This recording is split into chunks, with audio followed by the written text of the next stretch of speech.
ಎಲ್ಲ ಕನ್ನಡದ ಮನಸ್ಸುಗಳಿಗೆ ನಮಸ್ಕಾರ. ಪ್ರಮುಖ ಹಾಗೂ ಸ್ವಾರಸ್ಯಕರ ಸುದ್ದಿಗಳೊಂದಿಗೆ ನಾನು ಅಂದಾನಿ ಹಿಮಭಾಷಿ. ನೀವು ನೋಡ್ತಾ ಇದ್ದೀರಿ ಬಿಬಿ ನ್ಯೂಸ್ ಕನ್ನಡ. ಇದು first focus.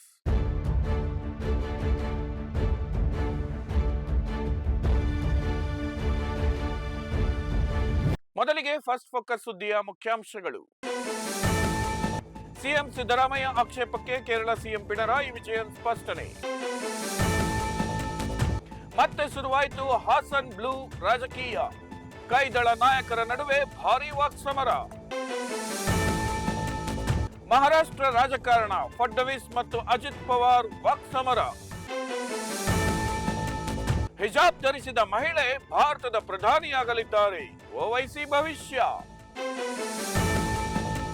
Ranveer Singh Anushka Sharma cinema band Baaja Bharat ಮರು ಬಿಡುಗಡೆ. ಇದೀಗ ಫಸ್ಟ್ ಫೋಕಸ್ ವಾರ್ತೆಯ ವಿವರಗಳು. ಸಿಎಂ ಸಿದ್ದರಾಮಯ್ಯ ಆಕ್ಷೇಪಕ್ಕೆ ಕೇರಳ ಸಿಎಂ ಪಿಣರಾಯಿ ವಿಜಯನ್ ಸ್ಪಷ್ಟನೆ. ಕೇರಳ ಸರ್ಕಾರದ ಮಲಯಾಳಂ ಭಾಷಾ ಮಸೂದೆ 2025 ಈಗ 2 ರಾಜ್ಯಗಳ ನಡುವೆ ಚರ್ಚೆಗೆ ಕಾರಣವಾಗಿದೆ. ಈ ಹೊಸ ಕಾನೂನಿನ ಬಗ್ಗೆ ಕರ್ನಾಟಕದ ಮುಖ್ಯಮಂತ್ರಿ ಸಿದ್ದರಾಮಯ್ಯ ಅವರು ತೀವ್ರ ಆಕ್ಷೇಪ ವ್ಯಕ್ತಪಡಿಸಿದ್ದು, ಕೇರಳ ಮುಖ್ಯಮಂತ್ರಿ ಪಿಣರಾಯಿ ವಿಜಯನ್ ಅವರಿಗೆ ಸುದೀರ್ಘ ಪತ್ರ ಬರೆದಿದ್ದಾರೆ. ಭಾಷೆ ಎಂಬುದು ಕೇವಲ ಶೈಕ್ಷಣಿಕ ಆಯ್ಕೆಯಲ್ಲ, ಅದು ಜನರ ಅಸ್ಮಿತೆ ಮತ್ತು ಘನತೆಯ ವಿಷಯವಾಗಿದೆ ಎಂದು ಸಿದ್ದರಾಮಯ್ಯ ಪ್ರತಿಪಾದಿಸಿದ್ದಾರೆ. ಕೇರಳದಲ್ಲಿ ವಾಸಿಸುತ್ತಿರುವ ಭಾಷಾ ಅಲ್ಪಸಂಖ್ಯಾತರ ಮೇಲೆ ಒಂದೇ ಭಾಷೆಯನ್ನ ಕಡ್ಡಾಯವಾಗಿ ಹೇರುವುದು ಅವರ ಮೇಲೆ ಅನಗತ್ಯ ಹೊರೆಯಾಗಲಿದೆ. ಆದ್ದರಿಂದ ಕೇರಳ ಸರ್ಕಾರವು ಶಿಕ್ಷಣ ತಜ್ಞರು ಮತ್ತು ನೆರೆಯ ರಾಜ್ಯಗಳೊಂದಿಗೆ ಸಮಾಲೋಚನೆ ನಡೆಸಿ ಈ ಮಸೂದೆಯನ್ನ ಮರುಪರಿಶೀಲಿಸಬೇಕು ಎಂದು ಅವರು ಮನವಿ ಮಾಡಿದ್ದಾರೆ. ಸಿದ್ದರಾಮಯ್ಯ ಅವರ ಈ ಕಳವಳಕ್ಕೆ ಕೇರಳ ಮುಖ್ಯಮಂತ್ರಿ ಪಿಣರಾಯಿ ವಿಜಯನ್ ಇದೀಗ ಸ್ಪಷ್ಟನೆ ನೀಡಿದ್ದಾರೆ. ಕೇರಳ ಸರ್ಕಾರವು ಯಾವುದೇ ಭಾಷೆಯನ್ನು ಬಲವಂತವಾಗಿ ಹೇರುವ ಉದ್ದೇಶ ಹೊಂದಿಲ್ಲ ಎಂದು ಅವರು ಸ್ಪಷ್ಟಪಡಿಸಿದ್ದಾರೆ. ಭಾಷಾ ಅಲ್ಪಸಂಖ್ಯಾತರ ಹಕ್ಕುಗಳನ್ನು ರಕ್ಷಿಸಲು ಕಾಯ್ದೆಯಲ್ಲಿ ಅಗತ್ಯ ಕ್ರಮಗಳನ್ನು ಕೈಗೊಳ್ಳಲಾಗಿದೆ ಮತ್ತು ಮಸೂದೆಯ ಬಗ್ಗೆ ಕೇಳಿ ಬರುತ್ತಿರುವ ಸುದ್ದಿಗಳು ಕೇವಲ ಊಹಾಪೋಹಗಳಾಗಿವೆ ಎಂದು ಅವರು ತಿಳಿಸಿದ್ದಾರೆ. ಕೇರಳದ ಅಭಿವೃದ್ಧಿಯು ಯಾವಾಗಲೂ ಸಮಾನತೆ ಮತ್ತು ಸಹೋದರತ್ವದ ತಳಹದಿಯ ಮೇಲೆ ನಿಂತಿದೆ. ಜಾತ್ಯತೀತತೆ ಹಾಗೂ ಬಹುತ್ವದ ಸಾಂವಿಧಾನಿಕ ಮೌಲ್ಯಗಳನ್ನ ಎತ್ತಿ ಹಿಡಿಯಲು ತಮ್ಮ ಸರ್ಕಾರ ಬದ್ಧವಾಗಿದೆ ಎಂದು ವಿಜಯನ್ ಅವರು ಸಿದ್ದರಾಮಯ್ಯ ಅವರಿಗೆ ಮರುಪತ್ರ ಬರೆದಿದ್ದಾರೆ.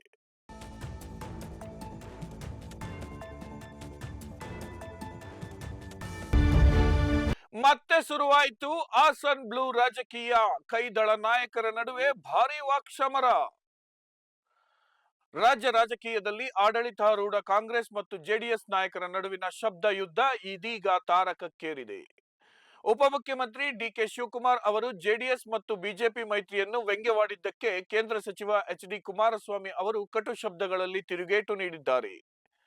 ನನ್ನ ಮತ್ತು ನಿಮ್ಮ ಆಡಳಿತಾನುಭವದ ಬಗ್ಗೆ ಜನರನ್ನೇ ಕೇಳೋಣ. ಕೊಳ್ಳೆ, ಸುಲಿಗೆ, ಕಮಿಷನ್ ಮತ್ತು ಫಿಕ್ಸಿಂಗ್ ಮಾಡುವುದು ನನ್ನ ಅನುಭವವಲ್ಲ. ಭೂ ಕಬಳಿಕೆ ಮತ್ತು ಒತ್ತುವರಿ ಮಾಡುವುದರಲ್ಲಿ ನೀವೇ ನಿಸ್ಸೀಮರು ಎಂದು ಕುಮಾರಸ್ವಾಮಿ ಕಿಡಿಕಾರಿದ್ದಾರೆ. ಬಳ್ಳಾರಿಯಲ್ಲಿ ಡಿಕೆ ಶಿವಕುಮಾರ್ ಅವರು ಪೊಲೀಸ್ ಅಧಿಕಾರಿಗಳ ಸಭೆ ನಡೆಸಿದ್ದನ್ನ ಪ್ರಶ್ನಿಸಿರುವ ಕುಮಾರಣ್ಣ, ಗೃಹ ಸಚಿವರ ಅಧಿಕಾರವನ್ನು ಒತ್ತುವರಿ ಮಾಡಲು ಸಂವಿಧಾನದಲ್ಲಿ ತಿದ್ದುಪಡಿ ತಂದಿದ್ದಾರಾ? ಗೃಹ ಸಚಿವರೇನು ರಬ್ಬರ್ ಸ್ಟಾಂಪ್ಗಳ ಎಂದು ಪ್ರಶ್ನಿಸಿದ್ದಾರೆ. ಕುಮಾರಸ್ವಾಮಿ ಅವರ ಈ ಆರೋಪಗಳಿಗೆ ಕಾಂಗ್ರೆಸ್ ಸಾಮಾಜಿಕ ಜಾಲತಾಣಗಳ ಮೂಲಕ ಅಷ್ಟೇ ಹರಿತವಾಗಿ ತಿರುಗೇಟು ನೀಡಿದೆ. ಕುಮಾರಸ್ವಾಮಿ ಅವರನ್ನು ಪೇಪರ್ ಟೈಗರ್ ಮತ್ತು ಮೀಡಿಯಾ ಹುಲಿ ಎಂದು ಕರೆದಿರುವ ಕಾಂಗ್ರೆಸ್ ಅವರ ಅನುಭವದ ಕಾಲುವೆಯಲ್ಲಿ ಬರೀ ಸುಳ್ಳು ಮತ್ತು ಅವಕಾಶವಾದದ ಕೊಚ್ಚೆ ಹರಿಯುತ್ತಿದೆ ಎಂದು ಟೀಕಿಸಿದೆ.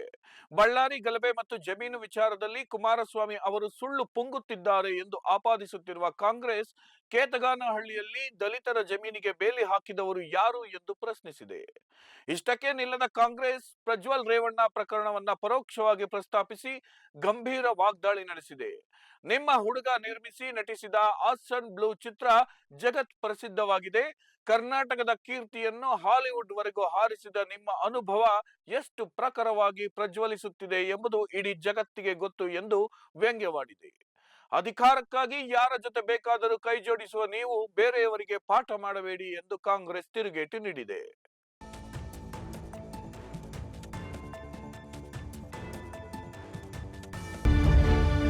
ಮಹಾರಾಷ್ಟ್ರದಲ್ಲಿ ಮುಂಬರುವ ಸ್ಥಳೀಯ ಸಂಸ್ಥೆಗಳ ಚುನಾವಣೆಯ ಕಣ ರಂಗೇರುತ್ತಿದ್ದು, ಆಡಳಿತಾರೂಢ ಮಹಾಯತಿ ಮೈತ್ರಿಕೂಟದ ನಾಯಕರ ನಡುವೆಯೇ ಈಗ ಮುಸುಕಿನ ಗುದ್ದಾಟ ಶುರುವಾಗಿದೆ.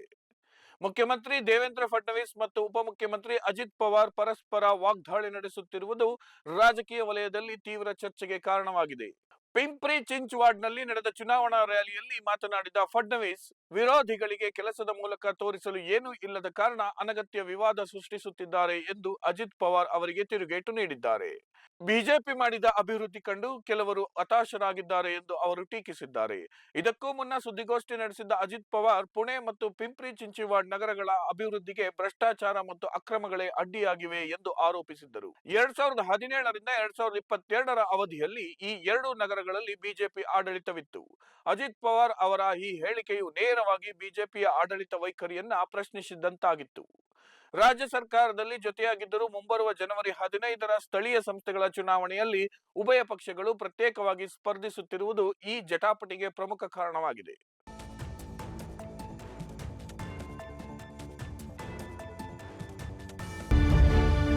ಇರಾನ್ನಲ್ಲಿ ಮುಂದುವರೆದ ಪ್ರತಿಭಟನೆ, ಇನ್ನೂ ಹೆಚ್ಚಾದರೆ ಮರಣದಂಡನೆ. ಇರಾನ್ ದೇಶದಲ್ಲಿ ಸರ್ಕಾರಿ ವಿರೋಧಿ ಪ್ರತಿಭಟನೆಗಳು ತೀವ್ರ ಸ್ವರೂಪ ಪಡೆದುಕೊಂಡಿದ್ದು ಇದೀಗ 2 ವಾರಗಳನ್ನು ಪೂರೈಸಿದೆ. ಪ್ರತಿಭಟನೆಯನ್ನು ಹತ್ತಿಕ್ಕಲು ಸರ್ಕಾರ ಕಠಿಣ ಕ್ರಮಗಳನ್ನು ಕೈಗೊಳ್ಳುತ್ತಿದ್ದರೂ ಜನರ ಆಕ್ರೋಶ ಮಾತ್ರ ಕಡಿಮೆಯಾಗುತ್ತಿಲ್ಲ. ಶನಿವಾರ ಕರಾಜ್ ನಗರದಲ್ಲಿ ಪ್ರತಿಭಟನಾಕಾರರು ಸರ್ಕಾರಿ ಕಟ್ಟಡಗಳಿಗೆ ಬೆಂಕಿ ಹಚ್ಚುವ ಮೂಲಕ ತಮ್ಮ ಆಕ್ರೋಶ ವ್ಯಕ್ತಪಡಿಸಿದ್ದಾರೆ.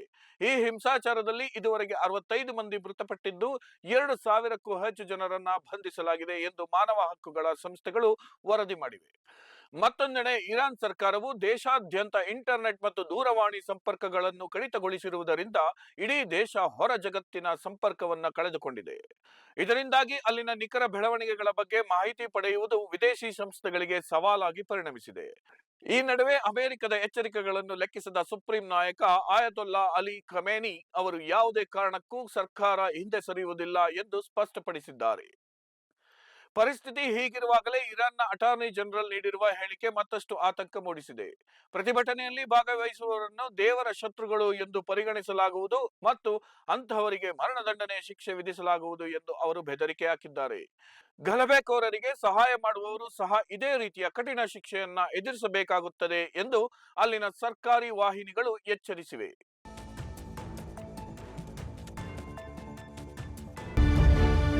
ಭಾರತದಲ್ಲಿ ಹಿಜಾಬ್ ಧರಿಸಿದ ಮಹಿಳೆಯೊಬ್ಬರು ಒಂದು ದಿನ ಪ್ರಧಾನಮಂತ್ರಿಯಾಗಲಿದ್ದಾರೆ ಎಂದು ಎಐಎಂಐಎಂ ಮುಖ್ಯಸ್ಥ ಅಸಾದುದ್ದೀನ್ ಓವೈಸಿ ಹೇಳಿದ್ದಾರೆ. ಮಹಾರಾಷ್ಟ್ರದ ಸೊಲ್ಲಾಪುರದಲ್ಲಿ ನಡೆದ ಚುನಾವಣಾ ಸಭೆಯಲ್ಲಿ ಮಾತನಾಡಿದ ಅವರು, ಭಾರತದ ಸಂವಿಧಾನವು ಪ್ರತಿಯೊಬ್ಬರಿಗೂ ಸಮಾನ ಹಕ್ಕು ನೀಡಿದೆ. ಆದರೆ ಪಾಕಿಸ್ತಾನದ ಸಂವಿಧಾನವು ಉನ್ನತ ಹುದ್ದೆಗಳನ್ನು ಕೇವಲ ಒಂದು ಸಮುದಾಯಕ್ಕೆ ಸೀಮಿತಗೊಳಿಸಿದೆ ಎಂದು ಹೇಳುವ ಮೂಲಕ ಎರಡೂ ದೇಶಗಳ ನಡುವಿನ ವ್ಯತ್ಯಾಸವನ್ನ ಎತ್ತಿ ತೋರಿಸಿದ್ದಾರೆ. ಓವೈಸಿ ಅವರ ಈ ಹೇಳಿಕೆಗೆ ಆಡಳಿತಾರೂಢ ಬಿಜೆಪಿ ನಾಯಕರಿಂದ ತೀವ್ರ ವಿರೋಧ ವ್ಯಕ್ತವಾಗಿದೆ. ಓವೈಸಿ ಅವರು ಅರ್ಧ ಸತ್ಯವನ್ನ ಹೇಳುತ್ತಿದ್ದಾರೆ ಮತ್ತು ಮುಸ್ಲಿಂ ಮಹಿಳೆಯರನ್ನ ದಾರಿ ತಪ್ಪಿಸುತ್ತಿದ್ದಾರೆ ಎಂದು ಬಿಜೆಪಿ ಸಂಸದ ಅನಿಲ್ ಬೋಂಡೆ ಕಿಡಿಕಾರಿದ್ದಾರೆ. ಇರಾನ್ನಲ್ಲಿ ಮಹಿಳೆಯರು ಹಿಜಾಬ್ ವಿರುದ್ಧ ಹೋರಾಡುತ್ತಿರುವುದನ್ನ ಉಲ್ಲೇಖಿಸಿದ ಅವರು, ಯಾವುದೇ ಮಹಿಳೆ ಅಧೀನತೆಯನ್ನ ಬಯಸುವುದಿಲ್ಲ ಎಂದು ತಿರುಗೇಟು ನೀಡಿದ್ದಾರೆ. ಇದೇ ವೇಳೆ ಬಿಜೆಪಿಯ ರಾಷ್ಟ್ರೀಯ ವಕ್ತಾರ ಸಾನಾಜ್ ಪೋನವಲ್ಲಾ ಅವರು ಓವೈಸಿಗೆ ಸವಾಲೊಂದನ್ನು ಹಾಕಿದ್ದಾರೆ.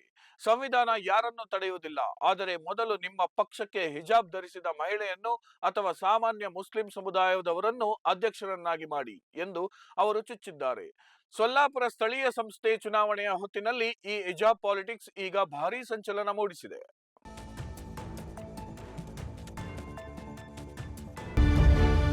ಕೊಟ್ಟ ಮಾತು ಉಳಿಸಿಕೊಂಡ ಗವಾಸ್ಕರ್, ಜಮೀಮಾಗೆ ಬ್ಯಾಟ್ ಆಕಾರದ ಗಿಟಾರ್. ಭಾರತದ ಕ್ರಿಕೆಟ್ ದಂತಕತೆ ಸುನಿಲ್ ಗವಾಸ್ಕರ್ ಅವರು ಟೀಂ ಇಂಡಿಯಾದ ಸ್ಟಾರ್ ಆಟಗಾರ್ತಿ ಜಮೀಮಾ ರೋಡ್ರಿಗಸ್ ಅವರಿಗೆ ನೀಡಿದ್ದ ವಿಶೇಷ ಮಾತನ್ನು ಕೊನೆಗೂ ಉಳಿಸಿಕೊಂಡಿದ್ದಾರೆ. ಕಳೆದ ವರ್ಷ ನಡೆದ ಮಹಿಳಾ ಏಕದಿನ ವಿಶ್ವಕಪ್ ವೇಳೆ ಭಾರತ ತಂಡ ಪ್ರಶಸ್ತಿ ಗೆದ್ದರೆ ಜಮೀಮಾ ಜೊತೆ ಸೇರಿ ಹಾಡು ಹಾಡುವುದಾಗಿ ಗವಾಸ್ಕರ್ ಭರವಸೆ ನೀಡಿದ್ದರು. ಇದೀಗ ಆ ಭರವಸೆಯನ್ನ ಈಡೇರಿಸಿರುವ ಅವರು ಜಮೀಮಾ ಅವರಿಗೆ ಕ್ರಿಕೆಟ್ ಬ್ಯಾಟ್ ಆಕಾರದ ವಿಶೇಷ ಗಿಟಾರ್ ಉಡುಗೊರೆಯಾಗಿ ನೀಡುವ ಮೂಲಕ ಅಚ್ಚರಿಗೊಳಿಸಿದ್ದಾರೆ. ಈ ಅಪರೂಪದ ಕ್ಷಣದ ವಿಡಿಯೋವನ್ನ ಜಮೀಮಾ ಸಾಮಾಜಿಕ ಜಾಲತಾಣದಲ್ಲಿ ಹಂಚಿಕೊಂಡಿದ್ದಾರೆ. ವಿಡಿಯೋದಲ್ಲಿ ಗವಾಸ್ಕರ್ ಅವರು ಜಮೀಮಾ ಅವರೊಂದಿಗೆ ಕುಳಿತು ಶೋಲೆ ಚಿತ್ರದ ಹೇ ದೋಸ್ತಿ ಹಮ್ ನಹಿ ತೋಡೆಂಗೆ ಎಂಬ ಪ್ರಸಿದ್ಧ ಹಾಡನ್ನ ಹಾಡಿ ಸಂಭ್ರಮಿಸಿದ್ದಾರೆ. ಬ್ಯಾಟ್ ಆಕಾರದ ಈ ವಿಶಿಷ್ಟ ಗಿಟಾರ್ ಕಂಡು ಜಮೀಮಾ ಸಂತಸ ವ್ಯಕ್ತಪಡಿಸಿದ್ದು, ಸುನಿಲ್ ಸರ್ ಕೊಟ್ಟ ಮಾತು ಉಳಿಸಿಕೊಂಡಿದ್ದಾರೆ ಎಂದು ಬರೆದುಕೊಂಡಿದ್ದಾರೆ.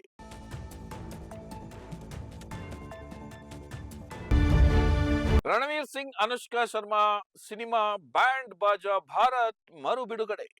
ಬಾಲಿವುಡ್ನ ಜನಪ್ರಿಯ ಜೋಡಿ ರಣವೀರ್ ಸಿಂಗ್ ಮತ್ತು ಅನುಷ್ಕಾ ಶರ್ಮಾ ಅಭಿನಯದ super hit cinema band Baaja Bharat ಮತ್ತೆ ತೆರೆಗೆ ಬರಲು ಸಿದ್ಧವಾಗಿದೆ. ಸಿನಿಮಾ ಪ್ರದರ್ಶನ ಕಂಪನಿ ಪಿವಿಆರ್ ಐನಾಕ್ಸ್ ಈ ರೊಮ್ಯಾಂಟಿಕ್ ಕಾಮಿಡಿ ಚಿತ್ರವನ್ನ ಜನವರಿ 16ರಂದು ಮರು ಬಿಡುಗಡೆ ಮಾಡುತ್ತಿರುವುದಾಗಿ ಘೋಷಿಸಿದೆ. ಎಸ್ ರಾಜ್ ಫಿಲ್ಮ್ಸ್ ನಿರ್ಮಾಣದ ಈ ಚಿತ್ರವು 2010ರಲ್ಲಿ ಮೊದಲ ಬಾರಿಗೆ ಬಿಡುಗಡೆಯಾಗಿ ಬಾಕ್ಸ್ ಆಫೀಸ್ನಲ್ಲಿ ಭಾರಿ ಯಶಸ್ಸು ಕಂಡಿತ್ತು. ದೆಹಲಿಯ ವೆಡ್ಡಿಂಗ್ ಪ್ಲಾನರ್ ಉದ್ಯಮದ ಹಿನ್ನೆಲೆಯಲ್ಲಿ ಸಾಗುವ ಈ ಕತೆ ಇಬ್ಬರು ಸ್ನೇಹಿತರ ವೃತ್ತಿ ಜೀವನ ಮತ್ತು ಪ್ರೀತಿಯನ್ನು ಈ ಚಿತ್ರದಲ್ಲಿ ಭಾವನಾತ್ಮಕವಾಗಿ ತೋರಿಸಲಾಗಿದೆ. ವಿಶೇಷವೆಂದರೆ ಈ ಚಿತ್ರದ ಮೂಲಕವೇ ರಣವೀರ್ ಸಿಂಗ್ ಬಾಲಿವುಡ್ಗೆ ಪಾದಾರ್ಪಣೆ ಮಾಡಿದ್ದರು. ಮನೀಶ್ ಶರ್ಮಾ ನಿರ್ದೇಶನದ ಈ ಸಿನಿಮಾವನ್ನು 15 ವರ್ಷಗಳ ನಂತರ ಮತ್ತೊಮ್ಮೆ ದೊಡ್ಡ ಪರದೆಯ ಮೇಲೆ ನೋಡಲು ಸಿನಿಮಾ ಪ್ರೇಮಿಗಳು ಕಾತರಾಗಿದ್ದಾರೆ. ಹಳೆಯ ನೆನಪುಗಳನ್ನು ಮರುಕಳಿಸುವ ಈ ಪ್ರಯತ್ನಕ್ಕೆ ಅಭಿಮಾನಿಗಳಿಂದ ಉತ್ತಮ ಪ್ರತಿಕ್ರಿಯೆ ವ್ಯಕ್ತವಾಗುತ್ತಿದೆ.